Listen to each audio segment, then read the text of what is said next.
வணக்கம் நண்பர்களே. இன்று 4/5/2026 சித்திரை மாதம் 21ஆம் தேதி திங்கட்கிழமை. தேய்பிறை. இன்று ஒரு சமநோக்கு நாள். நல்ல நேரம் காலை 6:30 மணியிலிருந்து 7:30 மணி வரை, மதியம் 1:30 மணியிலிருந்து 2:30 மணி வரை. ராகு காலம் 7:30 மணியிலிருந்து காலை 9 மணி வரை.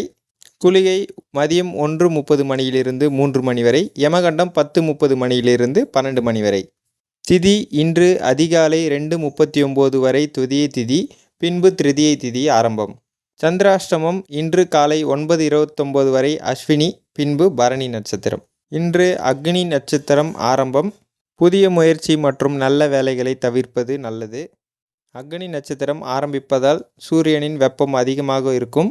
பயணம் செய்பவர்கள் தயிர், மோர் போன்ற குளிர்ச்சியான பானங்களை எடுத்துக்கொள்வது சிறப்பை தரும். இன்றைய விசேஷம்: திருமாலிருஞ்சோலை கள்ளழகர் மலைக்கு புறப்பாடு, சங்கரன் கோவில் கோமதியம்மன் புஷ்ப பாவாடை தரிசனம். இன்றைய வாசகம்: கனவு என்பது தூக்கத்தில் காண்பது அல்ல, உங்களை தூங்க விடாமல் செய்வது. இந்த மாதிரி ஆன்மீக தகவல்களை தெரிந்து கொள்ள சிவமயம் சேனலை சப்ஸ்கிரைப் பண்ணுங்கள், சப்போர்ட் பண்ணுங்கள்.